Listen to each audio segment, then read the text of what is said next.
Hi everyone! Today I want to talk about the census. You may have seen ads on TV or heard people talking about taking the census this coming week. The next national census in the United States of America is April 1st, 2020. As I'm filming this, it's Monday, March 30th, so it's 2 days away. So, what is the census? A census is when a government counts how many people are living in their borders.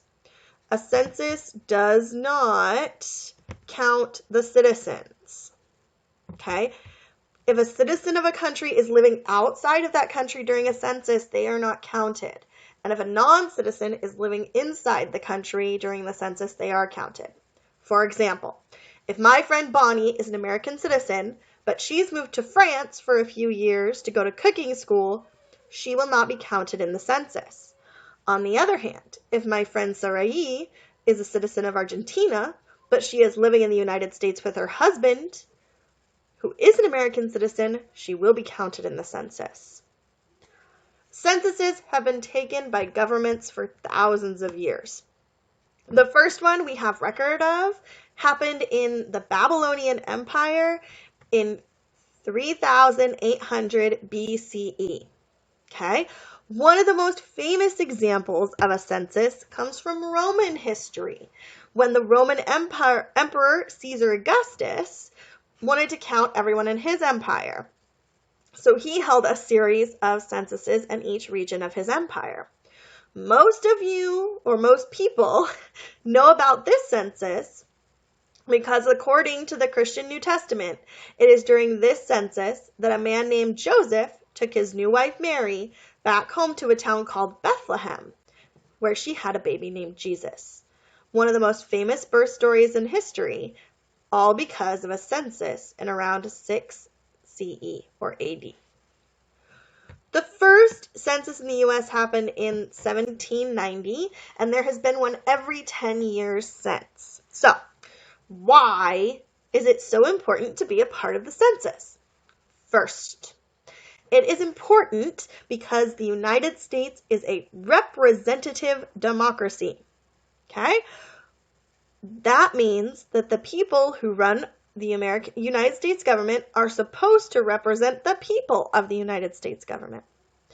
One of the ways that we make sure everyone is represented is by keeping a count of where people live and making sure that each state has the right number of representatives based on population.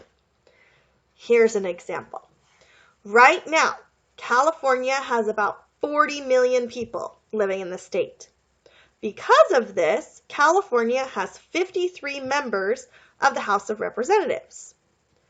The state of New York has about 20 million people living there. And so they have 27 members of the House of Representatives, which is about right. Right? There's 40 million people. So we get 53 in California. New York has about half, 20 million, so they have 27, which is about half again. So, but let's say that over the course of a couple of years, 10 million people move away from California to other states. Should California get to keep all 53 seats in the House of Representatives? No, which is why we have a census. Every 10 years, the government counts where people live to make sure that each state has a fair number of seats in Congress.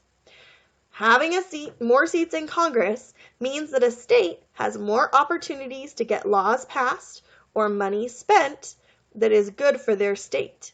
It also means that their state has more members of the Electoral College, which we'll talk about in another lesson. But if you have more representatives in the Electoral College, you have more power in deciding who's going to be president. The other reason the census is important is for us historians. One of the most important documents that historians use are census records. They are incredibly special documents that can tell us where people were and when. One of my favorite memories was about 6 years ago when the 1940 census was released and we were able to look through it. I was able to show my grandma Henderson her family's page in the census in Oklahoma in 1940. Her parents actually got divorced about a year later. So that census page is one of the only official documents that shows her entire family. Her mother, her father, her brother, and her all living in the same house at the same time. It won't be very long before the 1950s census will be coming out, and we will get to learn even more about our family and friends who were alive then and what our country really looked like in 1950. So, I'm going to give you 2 pieces of homework today. First, go find the grown-up in your house. Ask them if they've filled out the census yet. If they haven't, I'm posting the link below in the video description. Ask them if you can watch as they fill out and see, so you can see what the questions are like. Make sure they fill out the census. Bug them. Tell them why it's so important. Make sure your little family is a part of the American story. The census is due April 1st, 2 days. Next, go get your journal and make your own census of your family. Write down who lives in your house, how old everyone is, and how everyone's related to each other.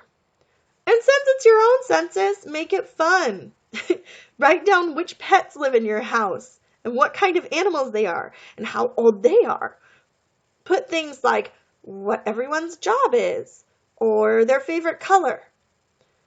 Count how many videos you have or anything else that sounds like fun for you to take a census of what's going on in your house right now.